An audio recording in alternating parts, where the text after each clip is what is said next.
Con 34 minutos. Seguimos con nuestro espacio, pues ya estamos conectados pues vía telemática con don Napoleón Santamaría, experto en materia tributaria. ¿Qué le parece, pues, don Ramiro? Inicie pues el diálogo con don Napoleón, al tiempo de saludarlo, de desearle que esté muy bien. Entiendo que está en la capital, don Napoleón, ¿no?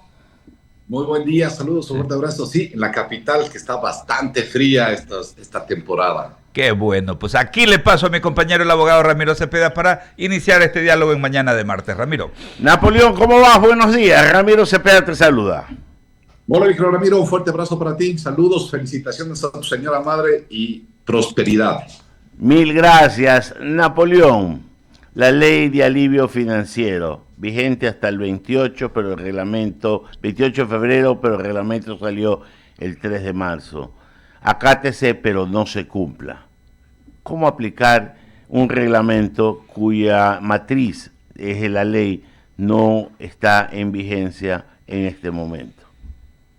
A ver, ¿qué es lo que pasó, mi querido Ramiro? Sí, efectivamente, la ley de alivio financiero salió el año anterior, finales del año anterior, y creo que ahí sí hay un descuido, un retraso del gobierno central en emitir el reglamento vía decreto ejecutivo para, sobre todo, implementar algunos de los beneficios que se establecen ahí. Por ejemplo, la ley de alivio financiero establece un tema de remisión de deudas con determinadas entidades, sobre todo las que hacen referencia a intereses moratorios y multas. Por ejemplo, ¿a quiénes? A los GATS y a las empresas públicas, ¿sí?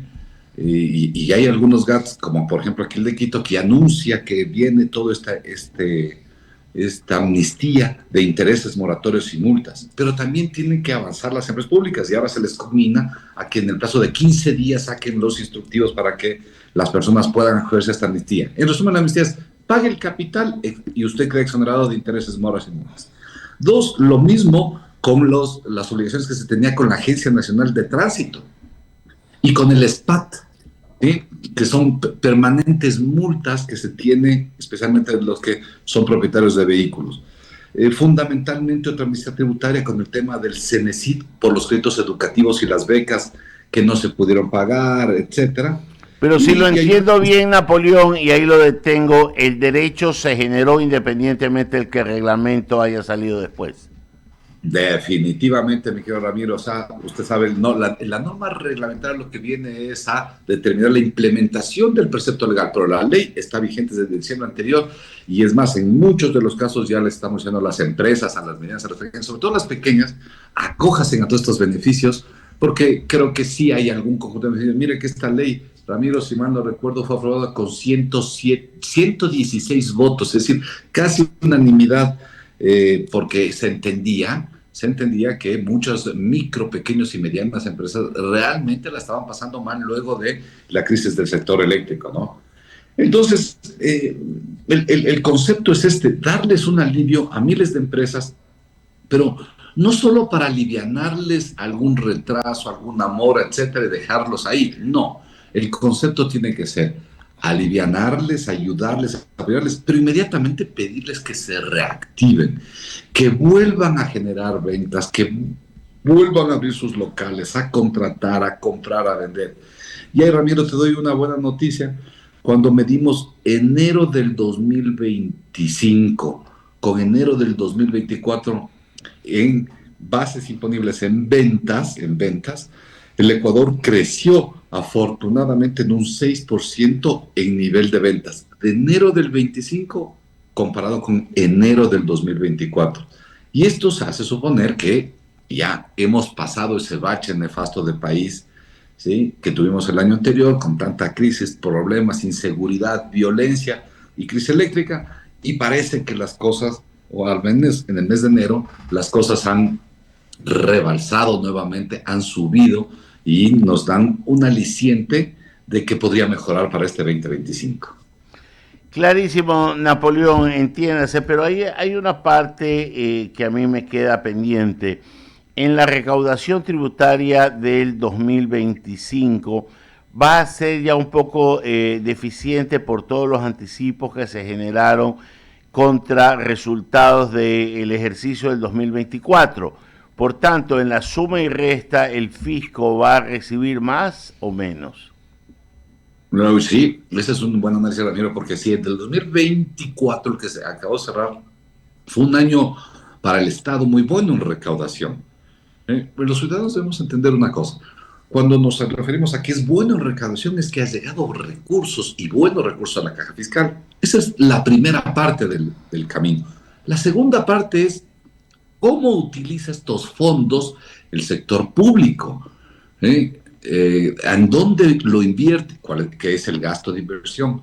¿Cómo orienta el gasto corriente? Sueldos y salarios, gastos, etcétera. ¿De qué manera es eficiente, eficaz, transparente para que esto funcione mejor? Esta es la segunda rueda de la moneda y a cargo de eso en el Ecuador tenemos a 736,000 funcionarios públicos. Las dos monedas. Nosotros los ciudadanos contribuimos, todo el sector público, sobre todo el jerarquía superior, es el encargado de invertir de forma adecuada, asertiva, eficiente, efectiva y transparente estos recursos públicos. Y entonces, en el año 2020 tuvimos 20,000 millones de recaudación, una cifra que nunca había alcanzado el país. Y como bien tú lo dices, Ramiro, ¿es por qué? Porque en el 24 tuvimos algunos impuestos que no se van a repetir en el 2025. Por ejemplo, y puntualmente, ¿cuál no se va a repetir? La contribución que le pedimos a los bancos y a las cooperativas. Ese ya no se repite. O la retención de IVA al sector petrolero. Ese ya no se repite. O la amnistía tributaria generalizada sobre impuestos que administraba la SENAI y el SRI que se produjo el año anterior y que en recaudación generó algo de 560 millones. Ese ya no se repite. Y esos sí nos van a descalcificar algo de la recaudación del 2025. Ahora, sí quedaron algunos otros reformas tributarias o impuestos o tarifas y se incrementaron y le han dado más recursos al país. IVA. Y esto, desmitifiquemos alguna cosa que los políticos lo dicen a veces muy mal, sin conocimiento, sin formación académica, muy irresponsablemente. Hay muchos políticos que dicen, sube la tarifa y baja la recaudación. Eso es mentira. El IVA, está comprobado que el IVA subió del 12 al 15%, subió la tarifa, y sí subió la recaudación, y de forma importante en el Ecuador. Y afortunadamente esa tarifa del 15 se queda en el 2025. Dos, se queda el sistema de autorretenciones para los grandes contribuyentes. Es el más peligroso, Ramiro, por lo que tú dices. Los grandes contribuyentes ya no son sujetos, ya nadie les retiene a ellos, sino que ellos cogen de sus ventas y todos los meses le van a pagar a la serie un porcentaje, el 1, el 2, el 3, etcétera, dependiendo cada contribuyente. Y ese sistema de autorretenciones nos podría generar que muchos ya han prepagado o han pagado en exceso de lo que debían pagar de su obligación. Claro, porque es un impuesto en cascada y esa es la parte que no se termina de explicar ni de entender. El IVA, habla. El IVA, exactamente, el IVA es encargado. Bien, ¿quién paga el IVA? Principios. El IVA tiene que no generar inflación. Para que sea una buena reforma no debe generar inflación. La verdad es que el año anterior la inflación del año terminamos en medio punto, en 0.5, es decir, no fue inflacionario. Uno, dos, el IVA lo paga el consumidor final. ¿Qué quiere decir? ¿Qué quiere decir esto? Que el importador, cuando importa el producto, paga IVA, si es que es producto importado. Luego le da un valor agregado, lo pinta, lo arregla, le pone una linda caja, etcétera, a cualquier producto, y le vende a la empresa X, y le vuelve a cobrar IVA. Pero lo que cobró de la empresa X es lo que le sirve para pagar en aduanas para la importación. Y la empresa X le vende al distribuidor y le cobra IVA. Y el IVA que le paga el distribuidor a la empresa X le ayuda a financiar lo que le paga al importador. Y así sucesivamente. ¿Quién termina pagando? El consumidor final. Ese es el concepto del IVA. No pagan ninguna de las fases de comercialización y de distribución de los productos, sino que quien paga es el consumidor final exclusivamente. Y por eso el mensaje siempre es al consumidor final. Usted, señor, que me está escuchando, usted es el consumidor final. Usted tiene la posibilidad de discriminar. Vienes con tarifa 0% de IVA y vienes con tarifa 15%. ¿Qué está sujeto a tarifa 0? Salud, educación, vivienda, alimentación, todo eso tiene tarifa 0. ¿Qué tiene tarifa 12? Todo lo demás. ¿Sí? Porque es inmensa la lista de tarifas. Usted que elige, usted que administra sus finanzas privadas, puede tomar las riendas y decir, no voy a consumir, pongo un ejemplo, licor que tiene IVA al 15, ICE al 30, ISD al 5 y aranceles al promedio del 20, 15 al 20%, una cantidad de Y pero impuestos. eso termina, Napoleón, siendo una suerte de, y discúlpeme la palabra que voy a utilizar, sofisma, porque hay cosas imparasitablemente tiene que terminar pagando con el IVA. Cuando usted va a un supermercado, por supuesto, los alimentos en estado natural no pagan IVA, pero los otros, si usted tiene que ocupar un detergente para lavar y todas las cosas, porque necesita cosas de aseo, tiene que pagar el IVA porque el ser humano no es desasiado. Entonces, en esas opciones sí se paga IVA. El consumidor final ahí sí sufre el incremento. Definitivamente, no, sí, sí, clarísimo, Ramiro, honestidad intelectual sobre todo. Muchos de estos bienes están resultados de cero, pero hay otros tantos, por ejemplo, el que tú pones, que generalmente los artículos de limpieza, generalmente, aunque no todos, pero generalmente tienen tarifa 15 de IVA. O la ropa, que es no suntuario, sino un bien esencial para las personas, eso tiene tarifa 15%. O una computadora, o El unos pago del lentes. internet de Napoleón, usted El no vive sin internet, internet y el uso del celular, ahí está, IVA e ICE. definitivamente, entonces sí, tenemos impuestos indirectos que ojalá y pudiéramos, pero mira, Ramiro, quizá aquí la mala noticia es que el 24 no tenemos esos impuestos como tú decías, el 25, perdón, no tenemos esos impuestos que tenemos el 24, sí, y eso podría hacer que caiga la recaudación.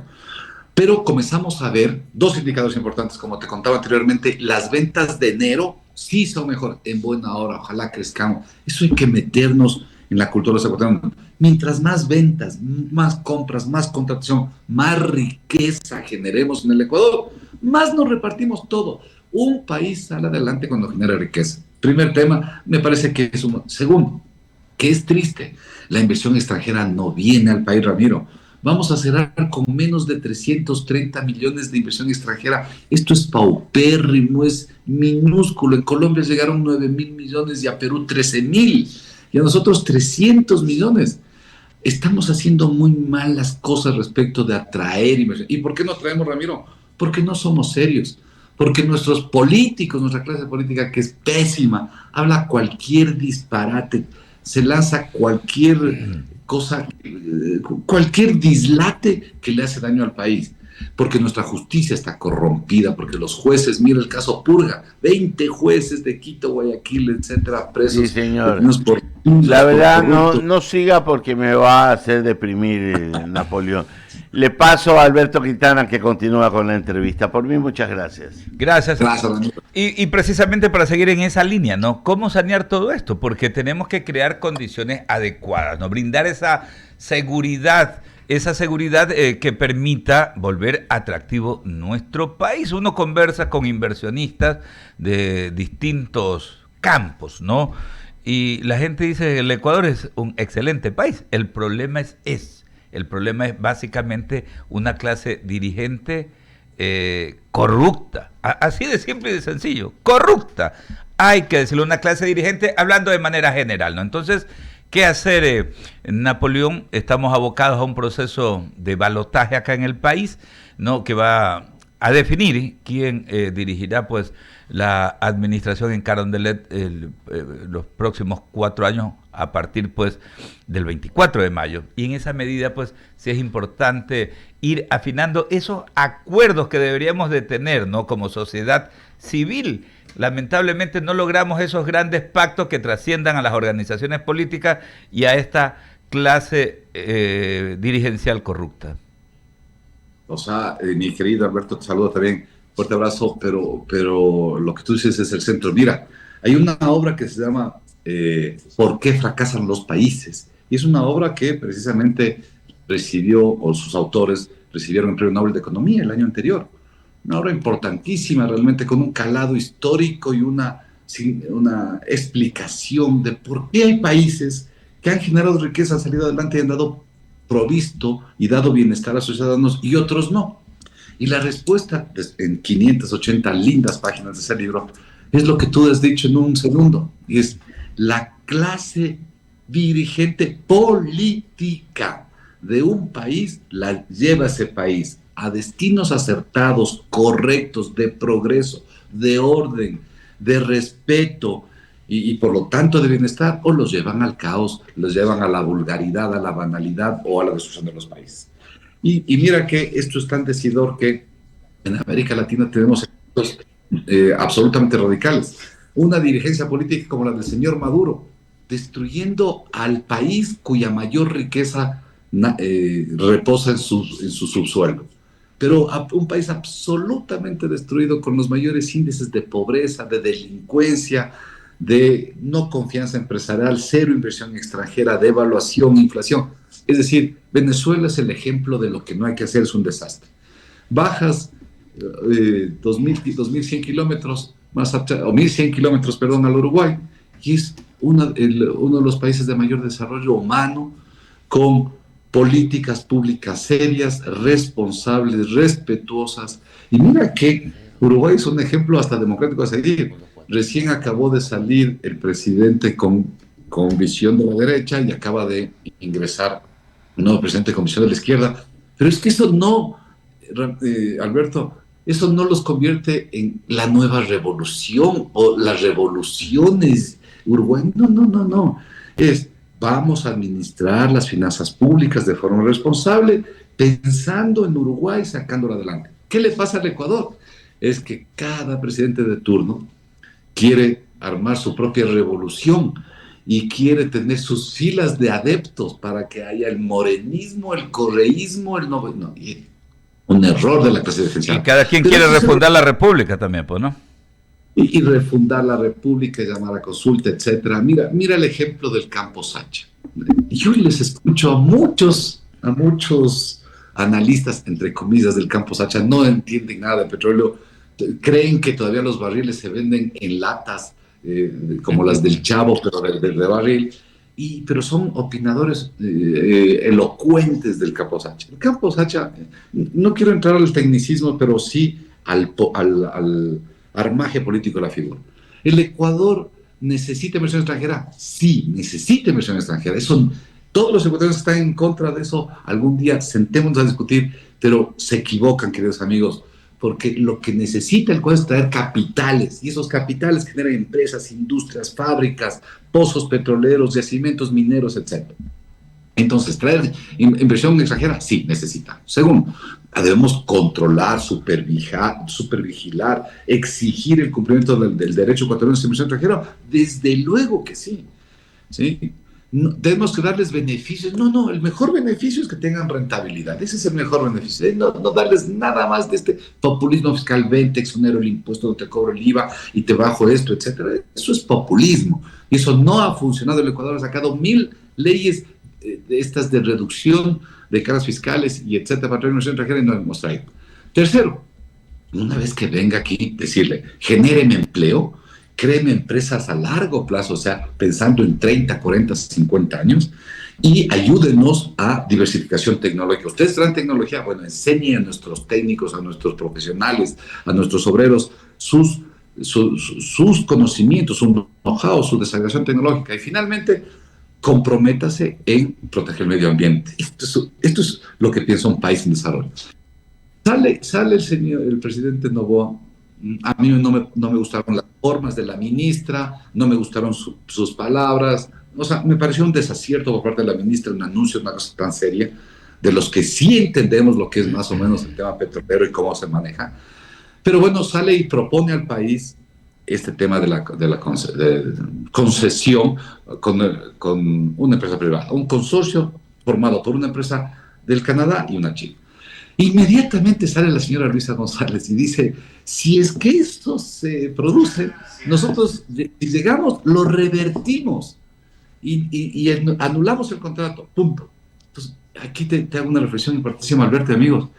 Estos políticos que dicen que van a acabar con todo lo que se hace su precedente, si es que llegan al poder. Yo no creo que la señora Luisa, no creo que en el Ecuador nos hayamos olvidado de que quien manejaba el petróleo era un señor Nielsen Arias, prófugo de la justicia, un señor Jorge detenido, preso por corrupto, y una cantidad de sinvergüenzas que ya no me acuerdo su nombre. No creo que vuelva a llegar. Pero vuelvo al tema. ¿Qué pasa en ese dimes y diretes, esta contradictoria absurda, no técnica, populista de la señora Luisa González. Que los mercados internacionales ven eso y dicen, no, este país es casi de salvajes. Así Las es. declaraciones de la señora Luisa González. ¿Y sabes lo que pasa, mi querido Alberto? Riesgo país, 1.400 puntos. Exacto. Y esto entiéndanlo, amigos que me escuchan, por favor, entiéndanlo. Esto es ser un irresponsable. Esto es no querer a su país. El Ecuador cerró el año anterior con 900 puntos de inflación. ¿Eso es bueno o es malo con 900? Es malo. Uruguay tiene 80 y Perú 160 y Colombia 210. Nosotros ya cerramos el año anterior con 900. Pero fruto de estos actos de irresponsabilidad de nuestros políticos y de nuestros candidatos, pero en general de nuestros políticos, hoy el riesgo del país subió a 1.400, 500 puntos. ¿Qué significa eso? Que si queremos como país salir a obtener créditos en el exterior, nos va a costar más.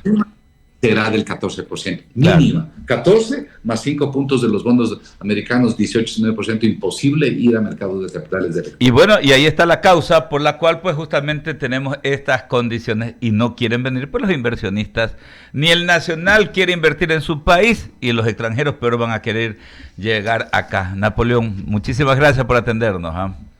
Gracias, mi querido Alberto. Y solo déjame darte ese mensaje que tú dijiste, Sí. ya el tiempo se nos va, pero este tema de capitales de afuera no vienen, pero tú dices ni el nacional, y eso es peligrosísimo también. Sí. Los inversionistas nacionales no están creyéndole a los políticos del Ecuador, y honestamente, y son temerosos de la señora Luisa González llegue a la presidencia de la República. ¿Qué pasó en enero?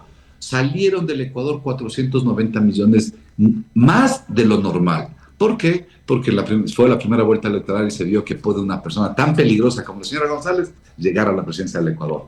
Eso me quedó, Alberto. Un fuerte abrazo y saludos. Un abrazo. Muchísimas gracias. Es Napoleón Santamaría, experto en materia tributaria, dándonos una orientación en torno a estos temas tan importantes, sobre todo lo que tiene que ver con este reglamento, la ley orgánica para el alivio financiero. Son las 7:00.